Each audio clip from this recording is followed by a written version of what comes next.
नमस्कार जय जगन्नाथ मु सुमु आपण मानक स्वागत करुच्ची मोर यूट्यूब चैनल को। चलतु आज गोटे नुआ रेसिपी शिखा जोटा कि हूँ चीज पराठा गार्लिक चीज पराठा केमती बनाऊँगी आपण मानक प्रोसेस कहूँ। प्रथमे तो मुझे अटा नहीं जाइए किसी लुण पकई आवश्यक मुताबक पानी देकी भल भाव 5 ରୁ 7 मिनिट जाए चकटी दबा। चकटी देलापर डो को आम 5 ରୁ 10 मिनिट टिके रखीदबा। घोड़े की रखी सारापर देखिए डोटा आमर पूरा सॉफ्ट हो जाइए। डो सॉफ्ट हो मुझे किसी जुआणी आड कर जोटा कि फ्लेवर पे बहुत भल लगे पराठारे।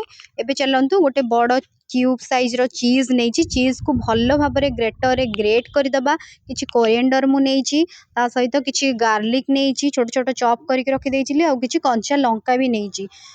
आउ एठी मु ओरेगानो ऐड करिछि चिल्ली फ्लेक्स आपण नहीं पारिबे। चिल्ली फ्लेक्स को मु स्किप कर देइछि जेहेतु मते बेसी राग खाइबा पसंद न मु बिल्कुल भी चिल्ली फ्लेक्स पकेनी जेहेतु कंचा लंका पकेछि। एबे मु एथिरे किछि गार्लिक चीज ब्रेड प्रीमिक्स गोटे मसला आसुछि सेटा मु ऐड करिछि।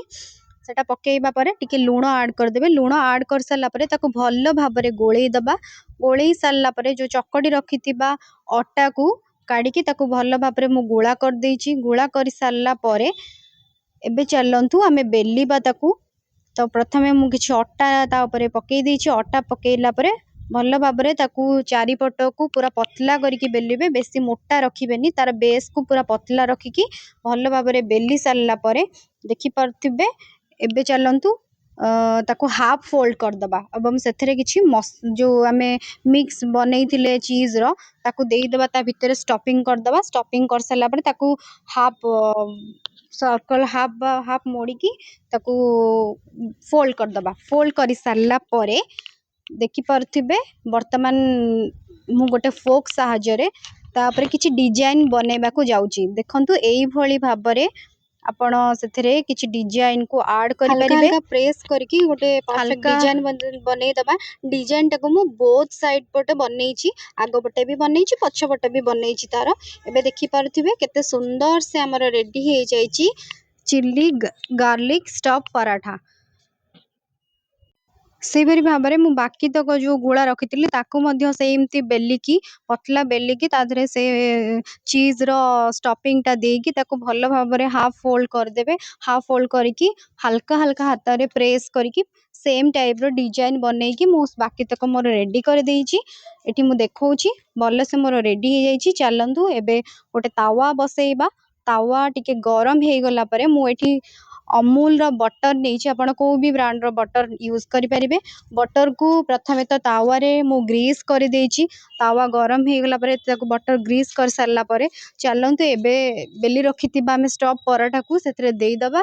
देकी ताको किछि समय पर्यंत हल्का सेकी नबा। देखिबे धीरे धीरे पराठाटा फुलिबा को लागिबो। हल्का हल्का सेकिबे पूरा लो फ्लेम रे रखिकी ताको सेकी चलिबे। बेसी हाई फ्लेम रे दे देले कोन हबो ना पराठाटा हमर हार्ड हे जिवो। तो नरम रहिबा पई आमे ताको हल्का हल्का सेकिबा। लो फ्लेम रे सेकी चलिबा। चारिपटे मु पराठार लगे देछि बटर। देखि परथिबे एथरे गोटे बेनिफिट कोन ना एका संगे आमे दुईटा पराठा स्टफ पराठा को सेकी पारुचे। देखि परथिबे दुईटा जाको मु एका संगे सेकिछि आ डिजाइन देखुथिबे केमती भल से देखा जाउची। पराठा टिके भल से ब्राउन हे गला परे रेडी हे जिबा हमर stuff chilli garlic paratha. Low flame रे सेकिबा द्वारा देखि परथिबे पराठाटा केते सुंदर से फ्लफी और फुली की देखा जाउची।